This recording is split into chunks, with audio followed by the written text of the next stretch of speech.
വെഞ്ഞാറമൂട് കൂട്ടക്കൊലപാതക കേസുമായി ബന്ധപ്പെട്ട് പാങ്ങോട് പോലീസിന്റെ കസ്റ്റഡിയിലുള്ള പ്രതി അഫാന്റെ കസ്റ്റഡി കാലാവധി ഇന്ന് അവസാനിക്കും എന്നതാണ് വാർത്ത. പിതൃമാതാവ് സൽമാ ബീവിയെ കൊലപ്പെടുത്തിയ കേസിലാണ് അഫാൻ ഇപ്പോൾ കസ്റ്റഡിയിലുള്ളത്. കൊലപാതകം നടന്ന താഴെ പാങ്ങോട്ടെ വീട്ടിലും പേരുമലയിലെ അഫാന്റെ വീട്ടിലും ഇന്നലെ പോലീസ് തെളിവെടുപ്പ് നടത്തിയിരുന്നു.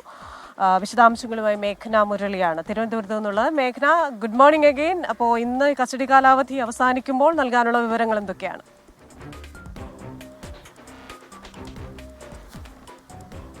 Good morning Prajina Christina. ഇന്ന് 4 മണിയോടെയാണ് അഫാന്റെ കസ്റ്റഡി കാലാവധി അവസാനിക്കുന്നത്. പാങ്ങോട് പോലീസിന്റെ കസ്റ്റഡിയിലാണ് ഇപ്പോൾ അഫാൻ ഉള്ളത്. അത് മൂമ്മയായിട്ടുള്ള സൽമാ ബീവിയെ 95 വയസ്സുള്ള സൽമാ ബീവിയെ കൊലപ്പെടുത്തിയതിലാണ് ഇപ്പോൾ പാങ്ങോട് പോലീസിന്റെ കസ്റ്റഡിയിൽ അഫാൻ ഉള്ളത്.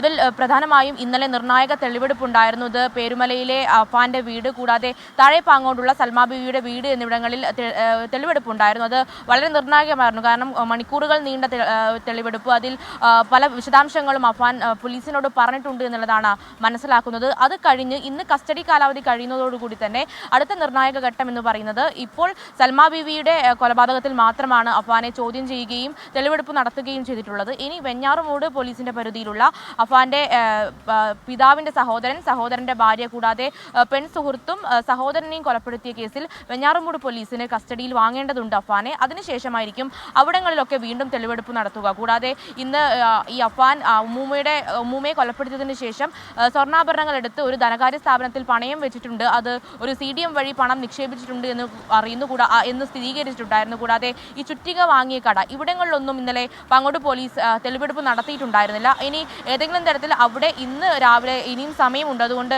ഇന്ന് രാവിലെ തെളിവെടുപ്പ് നടത്തുമോ എന്നുള്ള കാര്യങ്ങൾ കൂടി അറിയാനുണ്ട്. അതിലൊരു സ്ഥിരീകരണം ഇതുവരെ വന്നിട്ടില്ല. എന്തായാലും പോലീസിനെ സംബന്ധിച്ചിടത്തോളം 2 സ്റ്റേഷൻ പരിധിയിലാണ് ഈ കൊലപാതകങ്ങൾ നടന്നിട്ടുള്ളത്. ഒന്ന് പാങ്ങോട് പോലീസ് സ്റ്റേഷൻ പരിധിയിൽ, മറ്റൊന്ന് വെഞ്ഞാറമൂട് പോലീസ് സ്റ്റേഷൻ പരിധിയിലാണ്. ഇനി നിർണായക ഘട്ടം എന്ന് പറയുന്നത്, അല്ലെങ്കിൽ ഇനി ചെയ്യാനുള്ളത് വെഞ്ഞാറമൂട് പോലീസിനാണ്. അതിന് കസ്റ്റഡി അപേക്ഷ നൽകി അഫാനെ വെഞ്ഞാറമൂട് പോലീസ് കസ്റ്റഡിയിൽ വാങ്ങേണ്ടതുണ്ട്.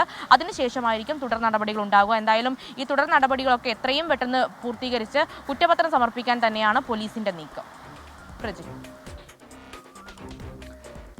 മേഘന മുരളിയാണ് വിശദാംശങ്ങൾ നൽകിയത്. ഇന്നലെ നമ്മൾ കണ്ടതാണ് രണ്ടിടങ്ങളിൽ അഫാനെ എത്തിച്ചുള്ള തെളിവെടുപ്പ്. ആ സമയത്തൊക്കെ വലിയ സുരക്ഷയാണ് ഒരുക്കിയത്. ഇന്നും ആ രീതിയിലുള്ള സുരക്ഷാ ക്രമീകരണങ്ങൾ പോലീസിന്റെ ഭാഗത്തുനിന്നുണ്ടാവുകയും ചെയ്യും.